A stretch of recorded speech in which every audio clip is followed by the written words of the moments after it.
Inilah peristiwa yang menandai berdirinya Kerajaan Mataram Islam.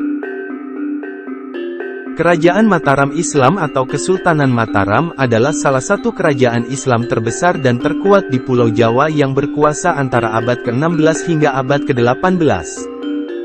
Kerajaan ini berpusat di Kota Gede, Yogyakarta, dan mencapai puncak kejayaannya pada masa pemerintahan Sultan Agung, tahun 1613 sampai tahun 1645 Masehi. Namun, apa saja peristiwa yang menandai berdirinya Kerajaan Mataram Islam? Mari kita simak ulasan berikut. Pembentukan dan perkembangan Kerajaan Mataram Islam. Kerajaan Mataram Islam didirikan oleh Danang Sutawijaya atau Panembahan Senopati, putra dari Ki Ageng Pemanahan, seorang bupati di bawah kekuasaan Kerajaan Pajang. Ki Ageng Pemanahan mendapatkan tanah di hutan Mentaok, sekarang Kota Gede, sebagai hadiah dari Sultan Hadiwijaya karena telah membantu mengalahkan Arya Penangsang dari Jipang, musuh utama Pajang. Pemberian tanah perdikan Mataram dari Jaka Tingkir kepada Ki Ageng Mataram, nama lain Ki Ageng Pemanahan, inilah yang menjadi peristiwa yang menandai berdirinya Kerajaan Mataram Islam. Setelah Ki Ageng Pemanahan meninggal, Sutawijaya meneruskan perannya sebagai bupati dan mulai membangun desa Mentaok menjadi sebuah kerajaan. Ia juga mulai memberontak terhadap Pajang dan berhasil mengalahkan pasukan Pajang yang dipimpin oleh Adipati Jipang, putra Arya Penangsang. Dengan demikian, ia memperoleh kemerdekaan dari Pajang dan mendirikan Kerajaan Mataram Islam pada tahun 1586 Masehi. Kerajaan Mataram Islam kemudian berkembang dengan cepat dan meluaskan wilayahnya dengan menaklukkan kerajaan-kerajaan lain di Jawa dan Madura, kecuali Kesultanan Banten dan Batavia yang dikuasai VOC. Masa kejayaan Kerajaan Mataram Islam.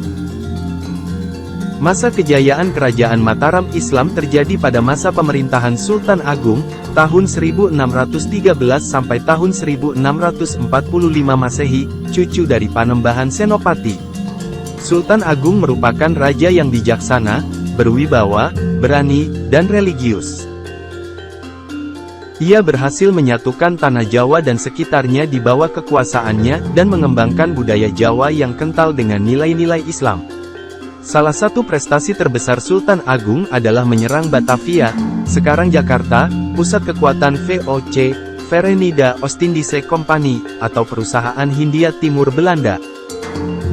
VOC adalah perusahaan dagang Belanda yang mendapatkan hak monopoli perdagangan rempah-rempah di Nusantara dari pemerintah Belanda.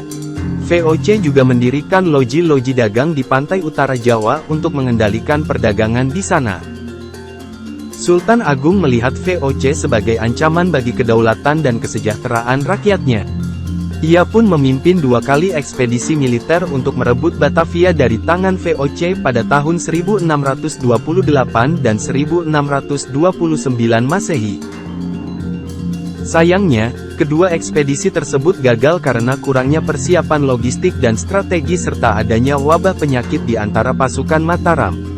Meskipun gagal menaklukkan Batavia, Sultan Agung tetap dihormati sebagai pahlawan nasional dan raja terbesar dalam sejarah Jawa.